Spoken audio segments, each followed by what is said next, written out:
大家好，歡迎嚟到滋味館。今日分享蝦仁菠菜炒蛋。雞蛋係每一個家庭裏面不可缺少嘅食材。講到蝦，係低脂高蛋白質嘅海鮮。至於菠菜，係高鈣綠葉嘅蔬菜類。三樣組合炒一個營養豐富嘅家常餸。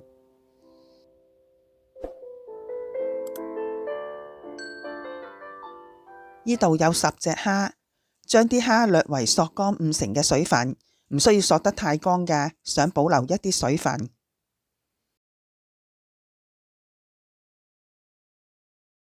蝦除咗清除蝦殼同埋蝦腸之外，響中間界一刀啊，啲蝦會爽口一啲。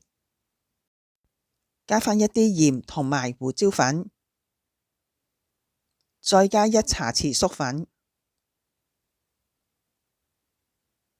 攪拌均勻，放入雪櫃1個鐘啊！經過雪藏嘅步驟，又會爽口一啲。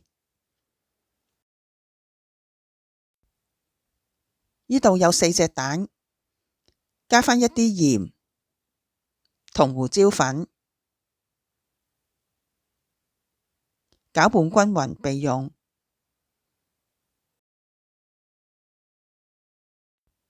咁我用咗6安士嘅菠菜。將頂嘅部分切咗出嚟啊，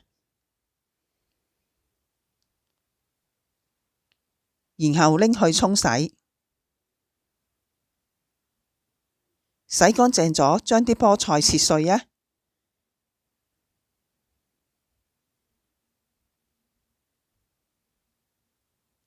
葉嘅部分都可以切斷一啲，切好咗就咁上下啦。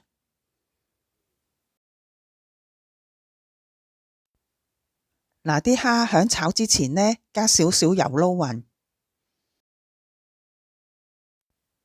依家我哋嚟炒咗蝦先，加一啲油落隻鑊嗰度，將隻鑊燒熱，用中大火，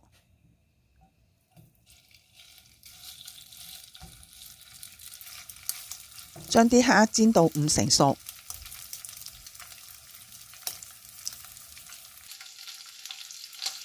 反轉另外嘅一面。跟住加返1湯匙廚用酒，辟下啲蝦嘅腥味同增加鑊氣，再兜炒到緊熟。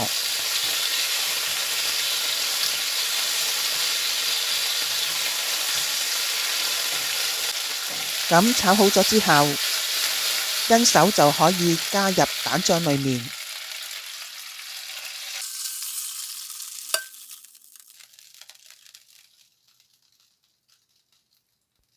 好啦，用返同一隻鑊，再補加返一啲油，仍然保持住中大火，加啲菠菜落去，將啲菠菜攪拌一下，略為變軟。咁如果你覺得菠菜有澀味，可以加返一啲糖落去，去除澀味。我覺得冇問題，唔加啦，但係要加返少少水，將啲菠菜焗熟。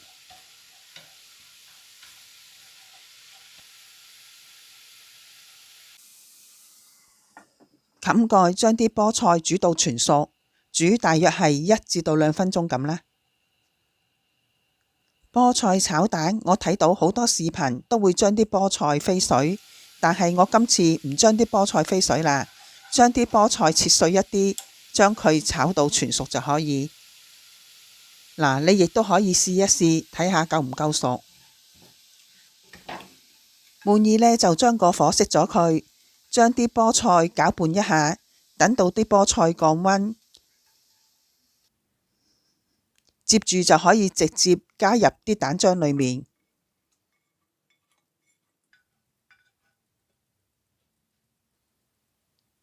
攪勻勻咗就可以煎嘅啦。咁清洗一下隻鑊，再加返一啲油，將隻鑊燒熱一啲。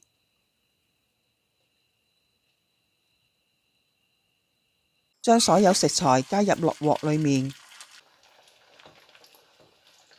嗱，中間嘅蛋漿將佢鬆開一下，等啲蛋漿接觸到熱力就會凝結。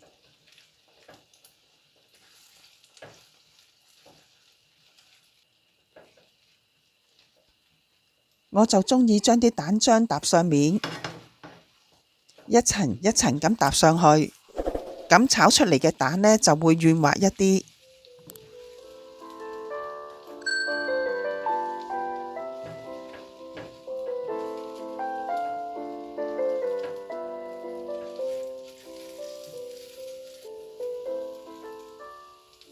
好啦，炒到你喜歡嘅生熟程度就可以啦。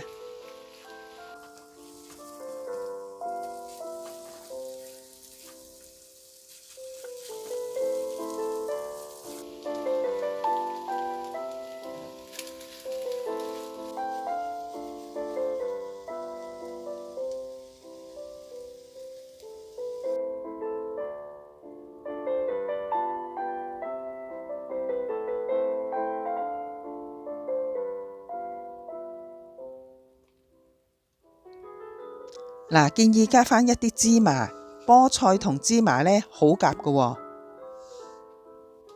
多謝大家睇到片尾，今日嘅分享就講到呢一度。有時間請幫忙播放下片尾嘅廣告啊！響下一集我哋再見。